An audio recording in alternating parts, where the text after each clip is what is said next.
Hello everyone, welcome to NEET पे जीत series at learner hub. मैं हूं अद्रिज और मेरे साथ आप पढ़े हो physics for NEET only at learnerhub.com, जहां पे आपको मिलते हैं फिजिक्स, केमिस्ट्री, बायोलॉजी के सारे चैप्टर्स के सारे लेक्चर्स बिल्कुल फ्री।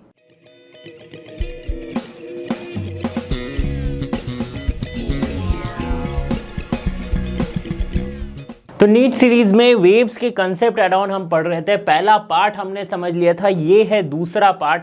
यहां पे हम साउंड के बारे में थोड़ा और डिटेल में जानेंगे। तो चलिए शुरू करते हैं इस वीडियो को।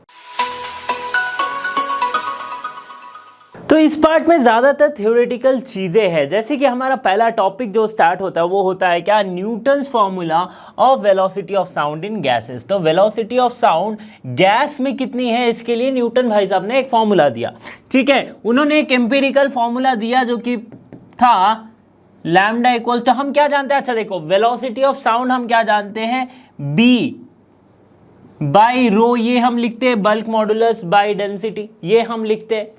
तो न्यूटन ने क्या कंसीडर किया कि ये जो साउंड ट्रैवल करती है ना, साउंड कौन सी वेव है, एक तरह की ट्रांसवर्स वेव है। तो ट्रांसवर्स वेव अगर है तो वो कैसे ट्रैवल करेगी, कंप्रेशन देन रेयर फ्रैक्शन, फिर कंप्रेशन फिर रेयर फ्रैक्शन, ऐसे ये ट्रैवल करते हुए जाती है साउंड वेव। ठीक है, तो न्यूटन ने क्या कंसीडर किया ना कि इस केस में जब कंप्रेशन हो रही है तो वहां पे क्या हो रही है, हीट लॉस हो रहा है। ठीक है, हीट लॉस हो रहा है और वो हीट गेन हो रहा है जहां पे रेयर फ्रैक्शन हो रही है वहां से, फिर जहां पे हीट गेन, फिर से ऐसे हीट लॉस हुआ और इसने रेयर फ्रैक्शन में गेन कर लिया उतना हीट। ठीक है, तो इस तरह से देखा गया और ये एक थ्योरेटिकल आइडिया था, न्यूटन का थ्योरेटिकल आइडिया था। तो न्यूटन ने कहा कि जो हीट है, जब कंप्रेशन में हीट लॉस हो रही है तो रेयर फ्रैक्शन में उतना ही हीट गेन कर ले रहा है। ठीक है, तो इसी रीजन से टेम्परेचर जो है वो क्या हो जा रही है, कांस्टेंट हो जा रही है।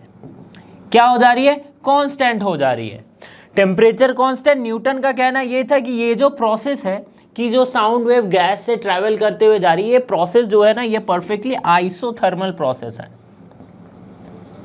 क्या है, आइसोथर्मल प्रोसेस है, ये न्यूटन का मानना था थ्योरेटिकल। ओके, अब देखो आइसोथर्मल प्रोसेस है तो हम क्या जानते हैं, आइसोथर्मल में पीवी इक्वल्स टू हो जाती है कांस्टेंट, यही हो जाती है, राइट। अगर इसका मैं डिफरेंशिएशन करूं तो दोनों तरफ अगर डिफरेंशिएट करूं तो मुझे क्या मिलेगा, P D V plus V D P equals to 0। ठीक है, तो यहां से मुझे P क्या मिल जाएगा, pressure equals to minus V D P D V. ठीक है, और इससे भी आगे अगर मैं डिफरेंशिएशन करूं, इससे भी आगे अगर सिंप्लीफाई करके लिखूं तो मैं सिंपली लिख सकता हूं minus V by D P D V, sorry not minus V by, it is, ठीक है, इसको मैं नीचे ले आ रहा हूं, यानी कि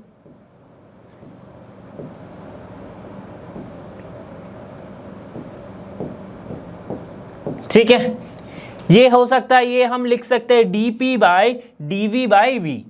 ठीक है, इस तरह से हम सिंप्लीफाई करके लिख सकते हैं। ये क्या है, ये जो D P by del V by V, ये क्या है, ये तो बल्क मॉडुलस है। तो मतलब इस वाले जो इक्वेशन आया था वेलोसिटी का, न्यूटन के अकॉर्डिंग ये चेंज होके किस तरह से हो जाएगा, that is velocity of sound in gas will be pressure P by density. ठीक है, तो जब एक एयर में जब इसकी डेंसिटी को मेजर की गई, एयर की डेंसिटी हमें पता है, एटमॉस्फेरिक प्रेशर हमें पता है, तो जब वेलोसिटी को मेजर किया गया वैल्यूज पुट करके, तो वेलोसिटी कुछ आए 280 मीटर पर सेकेंड। ठीक है, 280 मीटर पर सेकेंड।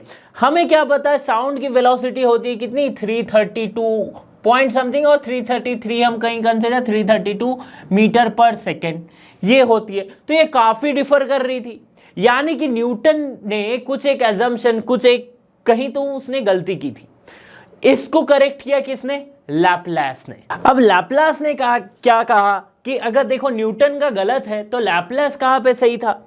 लैपलास ने दिए दो कंडीशन कि दो तर्क दिए कि कैसे न्यूटन गलत हो सकते हैं। लैपलास ने कहा कि वेलोसिटी ऑफ साउंड तो बहुत ही ज्यादा है, राइट? क्या है वेलोसिटी ऑफ साउंड? बहुत ज्यादा है। तो इस टाइम इस इतने स्पीड में हीट का एक्सचेंज होना पॉसिबल नहीं है, ठीक है? एज वेलोसिटी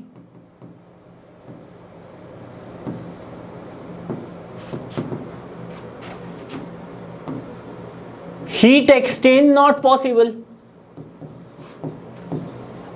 जो न्यूटन कह रहा था कि जो कंप्रेशन में हीट लॉस हुआ वो रेयर फ्रैक्शन में गेन हो जा रहा है, बट वेलोसिटी ऑफ साउंड तो बहुत ही ज्यादा है, तो हीट एक्सचेंज पॉसिबल नहीं है, ठीक है? तो एक ये वाली मानने वाली बात थी कि हाँ भाई सही कह रहा है। दूसरा, लैपलास ने ये कहा कि हीट एयर जो है, साउंड एयर या फिर कोई गैस, नॉर्मली हम एयर की बात करते हैं, एयर जो है ये बैड कंडक्टर ऑफ हीट है। क्या है? बैड कंडक्टर ऑफ हीट है। तो अगेन देखो हीट ट्रांसफर या फिर हीट एक्सचेंज पॉसिबल नहीं हो पा रहा है। तो लैपलास का ये मानना था कि जो न्यूटन ने कहा है कि जो ये प्रोसेस हो रहा है, साउंड ट्रैवल वाला जो प्रोसेस हो रहा है, साउंड एक जगह से दूसरे जगह जब मूव कर रही है, ये आइसोथर्मल प्रोसेस नहीं है, ये एक एडियाबैटिक प्रोसेस है, नो हीट एक्सचेंज, राइट? क्या है? एडियाबैटिक प्रोसेस है। तो लैपलास का ये मानना था कि ये जो प्रोसेस है दैट इज एडियाबैटिक, ठीक है? नो हीट एक्सचेंज पॉसिबल, ये एक एडियाबैटिक प्रोसेस है। एडियाबैटिक प्रोसेस में हम क्या जानते हैं? That is P V to the power gamma, ये हो जाती है क्या? कांस्टेंट। गामा यहां पे क्या है? Specific heat at constant pressure by specific heat at constant volume, ठीक है? तो इसको अगर मैं डिफरेंशिएट करूं तो मुझे क्या मिलेगा? P gamma V to the power gamma -1 plus V to the power gamma DV DP. Okay, यहां पे एक डीवी भी आएगा।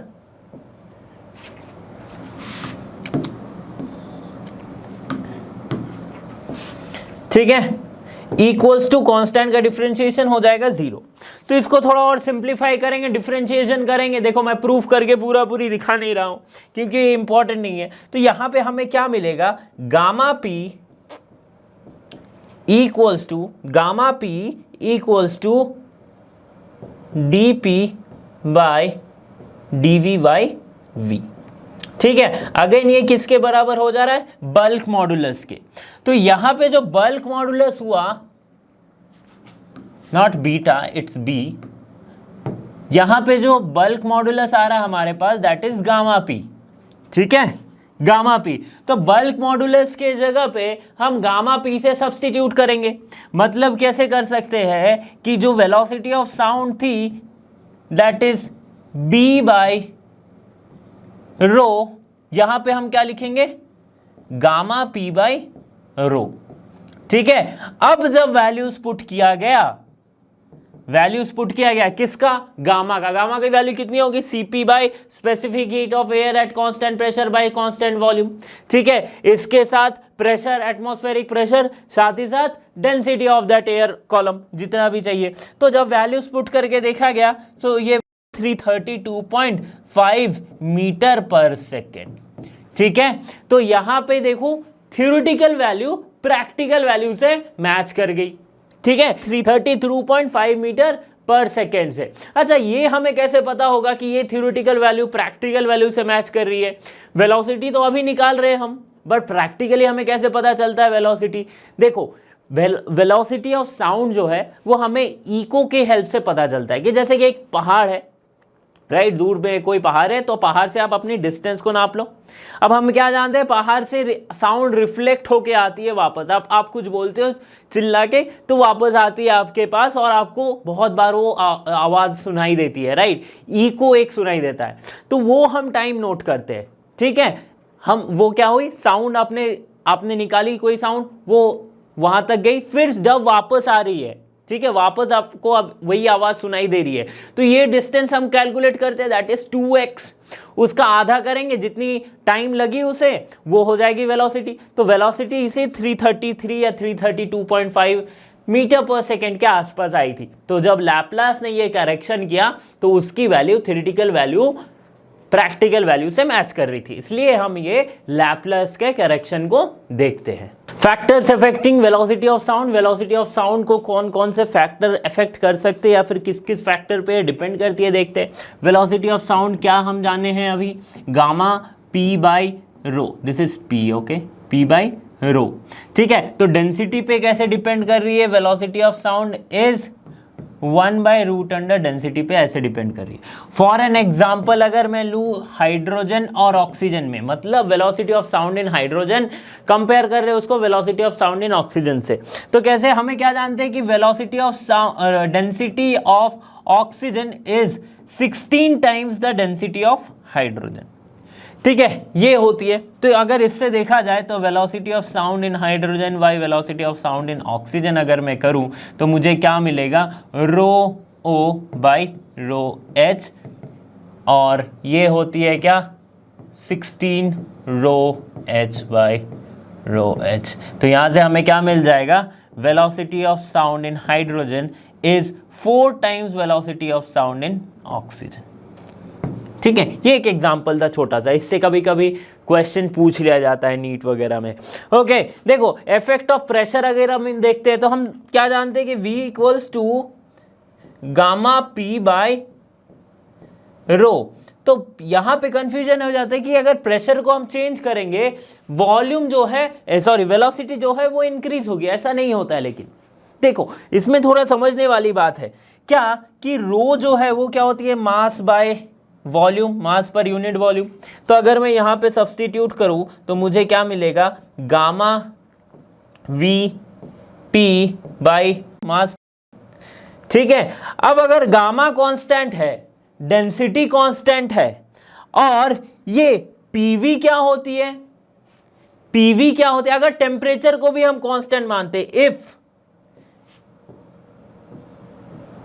टेम्परेचर अगर कांस्टेंट है तो ये पीवी क्या होती है, equals to N R T, right. तो पीवी भी कांस्टेंट हो जाएगी अगर टेम्परेचर कांस्टेंट है तो पीवी क्या हो जाएगी, कांस्टेंट हो जाएगी, ठीक है। पीवी कांस्टेंट हो रही है कब, जब गामा, डेंसिटी, टेम्परेचर ये सब कांस्टेंट है, ठीक है। तो अगर कुछ वैरी नहीं कर रहा है, पीवी भी कांस्टेंट है, इसका मतलब वेलोसिटी जो है वो कांस्टेंट हो जाएगी।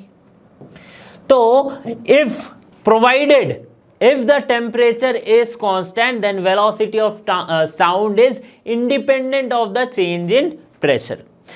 चेंज इन प्रेशर पे कब डिपेंड करेगी, अगर टेम्परेचर भी चेंज हो रहा है, राइट, टेम्परेचर भी चेंज हो रहा है। बट हमने क्या जाना था लैपलास में, राइट, कि अगर velocity of sound in gas consider करते तो वो एक एडियाबेटिक प्रोसेस है, दैट इज वहां पे क्या हो रही है, एक्सचेंज ऑफ हीट नहीं हो रहा है। ओके, बात करते हैं इफेक्ट ऑफ टेम्परेचर की। तो टेम्परेचर से कैसे वैरी कर रहा है कौन, वेलोसिटी ऑफ साउंड। देखते हैं वेलोसिटी को हम लिखते हैं कैसे, गामा पी बाई रो से, ठीक है। अब पी क्या है, अगर आप पी को देखोगे तो पी क्या है, आर टी बाई वी हम लिख सकते हैं, वी यानी कि वॉल्यूम, ठीक है, बिल्कुल लिख सकते हैं आइडियल गैस लॉ से। तो वेलोसिटी को हमने लिख दिया गामा पी के जगह पे आर टी बाई वी रो, ठीक है। तो यहां से हमें क्या पता चल रहा है, वेलोसिटी ऑफ साउंड जो है वो डायरेक्टली प्रोपोर्शनल हो रही है to the square root of temperature. यहां पे टी क्या है, एब्सोल्यूट टेम्परेचर इन केल्विन, ठीक है। तो अगर मैं बात करता हूं कि अगर velocity of sound at temperature T by velocity of sound eight absolute temperature zero, absolute 0 degree पे, तो ये किस तरह से वैरी करेगी। तो हमें क्या पता है, देखो ये क्या हो जाती है, किस पे वैरी कर रही है, 273 केल्विन, यानी कि velocity of sound eight absolute 0 degree कितना, 0 डिग्री कितना हो जाएगा, 273 केल्विन, ठीक है। और टी टेम्परेचर पे मतलब इसके ऊपर हमने टी टेम्परेचर ऐड किया, तो यहां पे क्या हो जाएगा 273 प्लस टी, ठीक है, 273 प्लस टी। तो यहां पे और अगर हम आगे देखें तो इसको हम कैसे लिख सकते हैं, इसको हम लिख सकते हैं कुछ ऐसे, that is 1 plus T by 273 to the power half. ठीक है, 1 plus T by 273 to the power whole to the power half, इस तरह से लिख सकते हैं। अब कंसीडर करते हैं कि this term that is T by 273 is very very less than 1।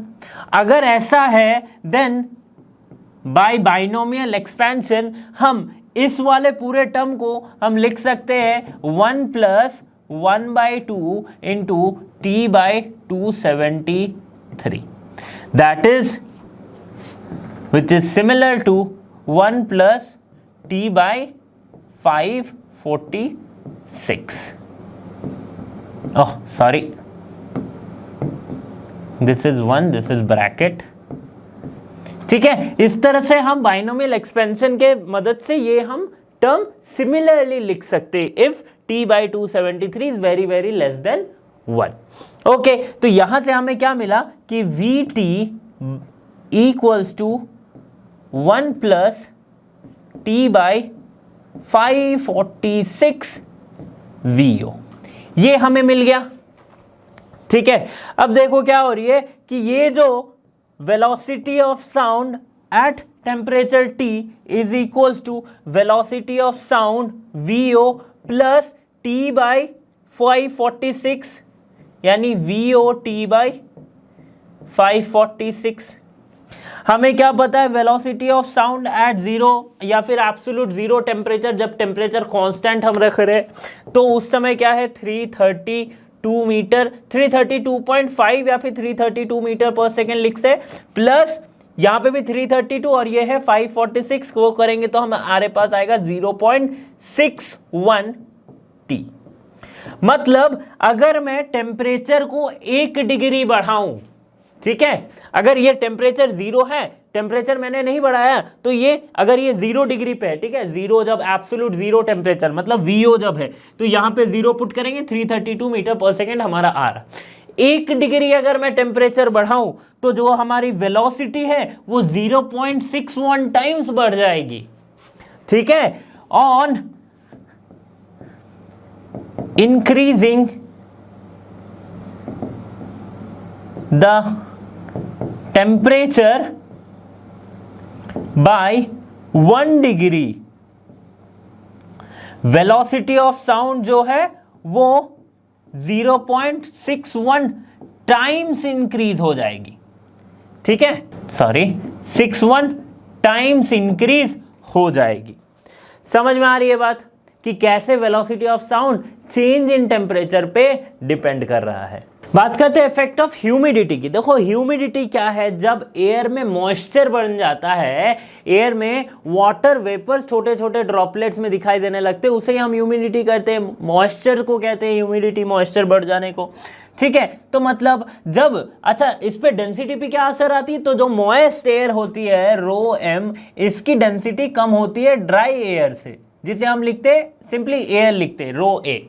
ठीक है, मॉइस्ट एयर की डेंसिटी ड्राई एयर के डेंसिटी से कम होती है, तो आपको अभी पता चल ही जाएगा कि क्या होगी वेलोसिटी में चेंज। तो अगर वेलोसिटी हम क्या जानते हैं, गामा पी बाई रो है। ठीक है, तो velocity at moist by velocity at dry air अगर हम करें तो यहां पे हमें क्या मिलेगा, रो ए बाय रो एम। ठीक है, सिंस ये वाला कंडीशन है, डेंसिटी कम है किसकी, मॉइस्ट एयर की, तो वेलोसिटी किसकी ज्यादा होगी। अगर ये देखो रो एम इज लेस देन रो ए, तो ये ऊपर वाली क्वांटिटी ज्यादा, ऊपर वाली क्वांटिटी ज्यादा, यानी कि velocity um, velocity in moist air will be greater than velocity in dry air. ठीक है, ये हो जाएगी, हमें समझ में आ रहा है। इनइक्वालिटी से हमने किया सिंपली, तो ये था ह्यूमिडिटी पे कैसे वैरी करती है। बाकी अगर देखते हैं कि विंड वेलोसिटी पे कैसे डिपेंड कर रही है, कि अगर देखो कुछ एक विंड बैरी है, ये जो इससे पहले जो हमने कंसीडर किया है वेलोसिटी ऑफ साउंड, इसमें हमने विंड को कंसीडर नहीं किया कि ठीक है विंड नहीं चल रही है, हम नॉर्मली जैसे मैं और आप बात करें वैसी हो रही है।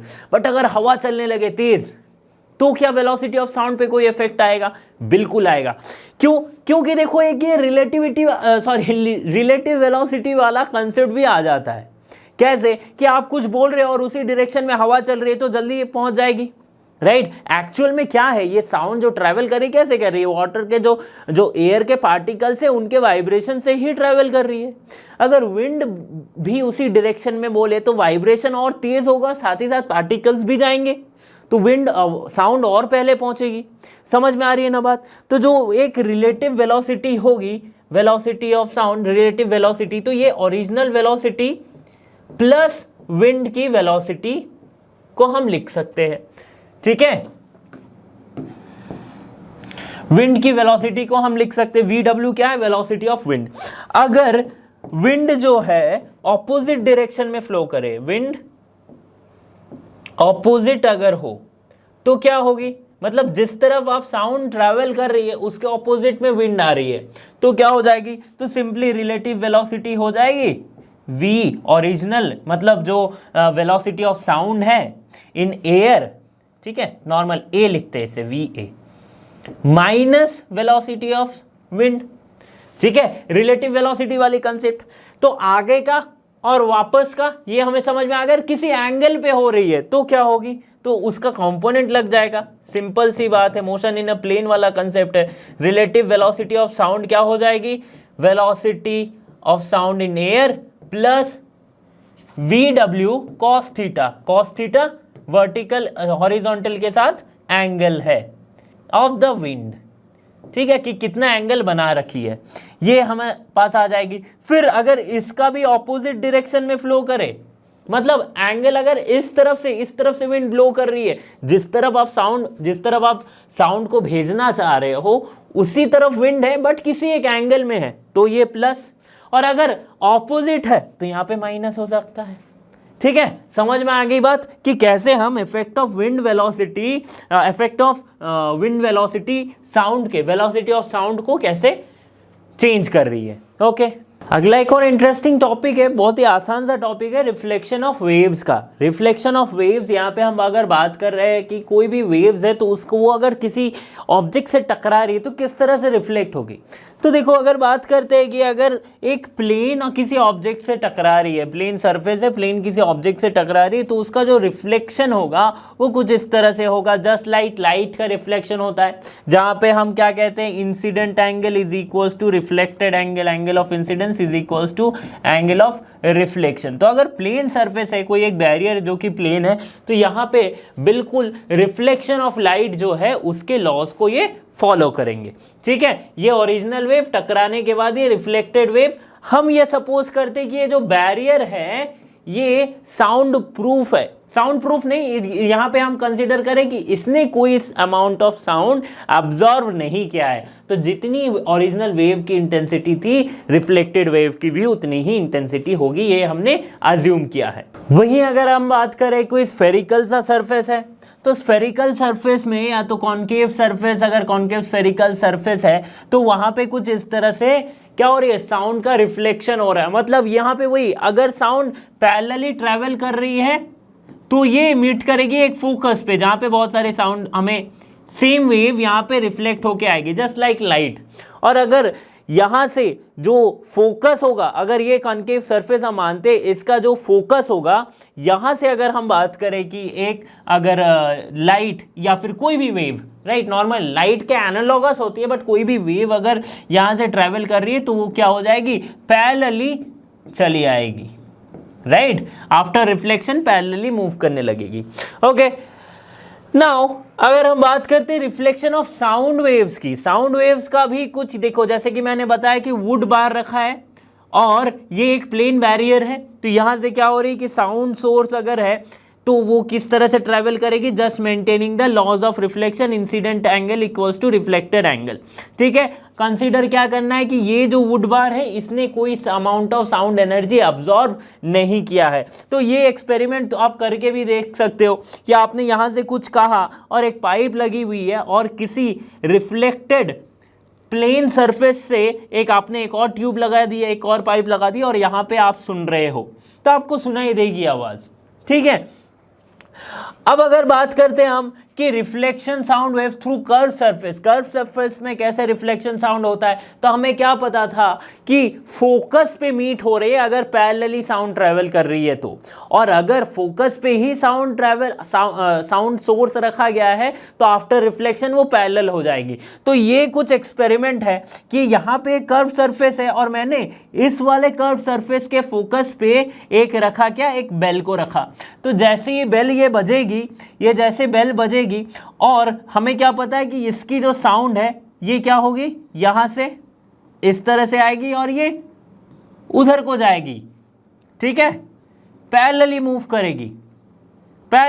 करेगी।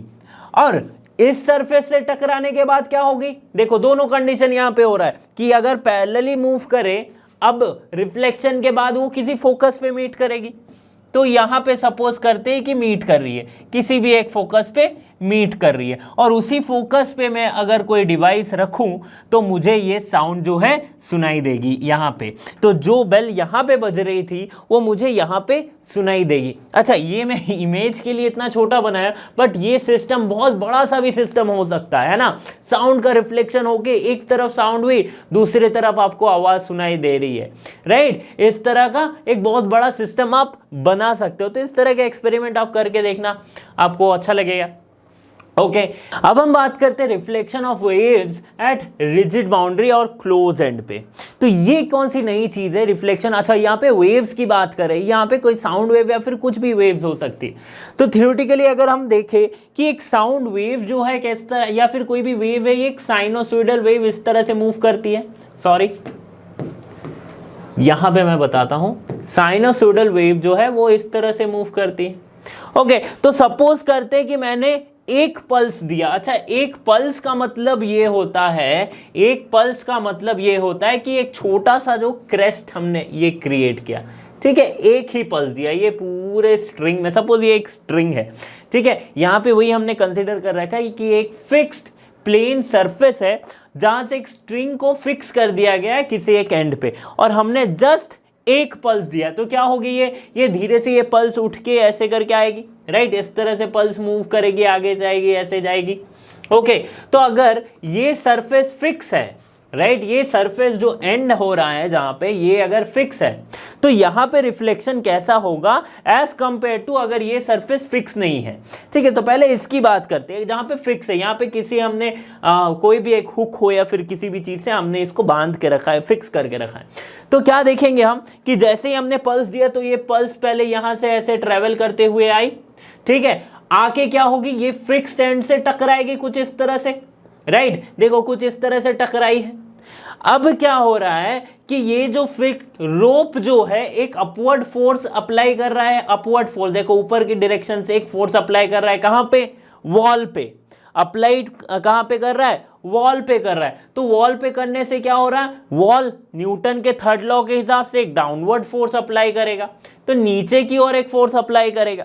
इसीलिए जब ये टकराने के बाद जब रिफ्लेक्शन होगा वेव का, तो हम क्या देखेंगे कि पल्स तो आ रही है बट ये इन्वर्टेड हो गई। हमने ऊपर की ओर पल्स देके भेजा था बट अभी नीचे की ओर पल्स होके आ रही है, राइट। तो जस्ट इस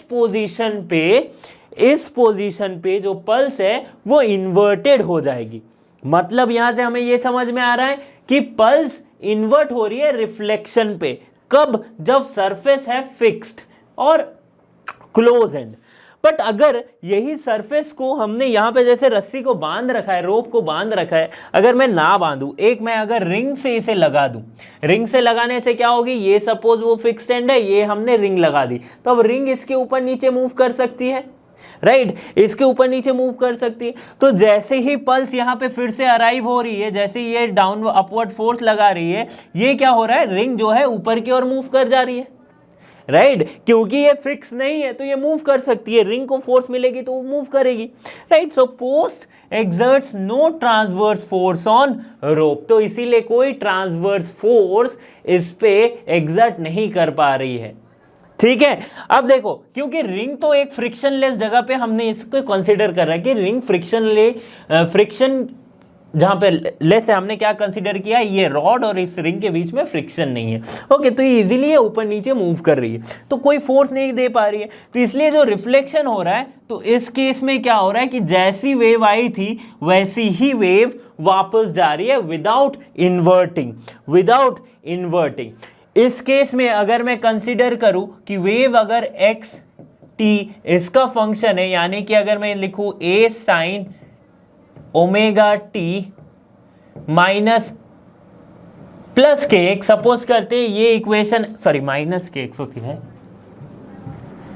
माइनस के एक्स, अगर यहां पे हमारा वेव का डिस्प्लेसमेंट इक्वेशन ये है, राइट, तो यहां पे हम क्या देख रहे हैं, पाई फेज से जस्ट उल्टा हो जा रही, तो फेज यहां पे पाई ऐड हो जा रहा है, तो हम सिंपली लिख सकते हैं ए sine omega T plus k x plus pi. ठीक है, तो ये क्या हो जाएगा हमारा, माइनस ए sine omega t minus k x, right. ये कब है, ये इनिशियल है, ये रिफ्लेक्टेड के केस में है, ठीक है, जहां पे पाई फेज से ये रिफ्लेक्शन हो गया, तो इनिशियल जो है पल्स अराइव जब हो रही है तब ये है, जब पल्स रिफ्लेक्ट हो रही है तब ये है इक्वेशन, ठीक है। सिमिलरली अगर मैं इसकी बात करूं तो सपोज करते एक्स टी, ये क्या है, ए sine omega t minus k x, phase में कोई चेंज नहीं है, जिस तरह से पल्स आई थी उसी तरह से वापस जा रही है, ठीक है, तो यहां पे नो चेंज इन फेज हम लिख सकते हैं।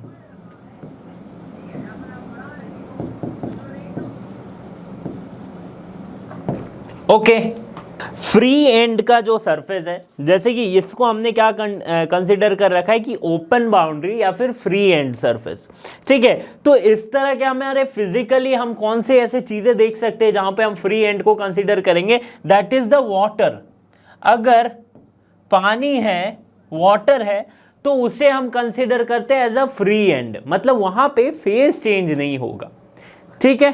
Principal of superposition of waves, superposition का मतलब ही यही होता है कि एक पॉइंट पे जब दो कुछ भी फिजिकल क्वांटिटी आती, तो सुपरपोजिशन ऑफ फोर्सेस हमने देखा था कि एक पॉइंट पे 2-4 फोर्स अगर आ गए तो एक रिजल्टेंट फोर्स हमें मिलता है, ओके। उसी तरह से वेव्स का सुपरपोजिशन हम पढ़ेंगे, तो इसका प्रिंसिपल क्या कहता है कि according to the principle of superposition the resultant displacement of a number of wave in a medium is particular at a particular point, किसी एक पॉइंट पे देखो, जैसे कि ये इमेज हम देख लेते हैं, तो इस इमेज पे देखो एक वेव इधर आ रही है और एक वेव इधर आ रही है, दोनों की ऑब्वियसली इक्वेशन अलग है क्योंकि इसकी एम्पलीट्यूड ज्यादा है, इसकी कम है, ठीक है। तो इस तरह से कोई वेव आ रही है, दोनों क्या हो रही है, एक किसी पॉइंट पे मीट कर रही है, उसके बाद ये फिर से अपने रास्ते, ये फिर से अपने रास्ते, इस तरह से ये सुपरपोजिशन हो रहा है। तो इस पॉइंट पे जहां पे सुपरपोजिशन हो रहा है वहां पे क्या कहा जाता है कि जो रिजल्टेंट वेव होगा, right, the resultant displacement of a number of waves in a medium at a particular point is the vector sum of the individual displacement produced by each point at the waves। और इसमें एक और condition क्या है, condition नहीं, एक और point इसमें क्या है कि अगर ये वेव इस तरफ मूव कर रही है, right, if it is moving this way, और ये वेव इस तरफ मूव कर रही है, तो सुपरपोजिशन चाहे कैसा भी हो, इनकी डायरेक्शन में कोई चेंज नहीं आएगा। ये जो वेव है वो उधर ही जाएगी, ये वेव जो है ये इधर ही आएगी, ठीक है, ये भी एक पॉइंट है। तो इस काइंड ऑफ सुपरपोजिशन जब होता है तो वहां पे जो डिस्प्लेसमेंट होता है y function of x and t, इसे हम लिखते हैं y1 x and t, that is the resultant. हम क्या कह रहे हैं, अलजेब्राइक सम होता है, तो x और xt and y2 xt। y1 किसका इक्वेशन है, इसका है, y2 किसका है, इसका इक्वेशन है, ठीक है, ये होता है। बहुत ही सिंपल सा कंसेप्ट है, इस पे एक लंबा चौड़ा डेरिवेशन भी किया गया है, बट वो इंपॉर्टेंट नहीं है। आपको इतना रखना है कि सुपरपोजिशन ऑफ वेव्स हो रहा है, मतलब दो वेव्स के जो डिस्प्लेसमेंट का इक्वेशन उनका अलजेब्राइक सम होगा। इस तरह से हम मैथमेटिकली समझ सकते हैं। सुपरपोजिशन ऑफ वेव से हम तीन मेजर चीज पे ध्यान देंगे। वो क्या क्या है? एक है इंटरफेरेंस, दो वेव्स का इंटरफेरेंस, FERENC, ओके। दूसरा है बीट्स और तीसरा है स्टेशनरी वेव्स।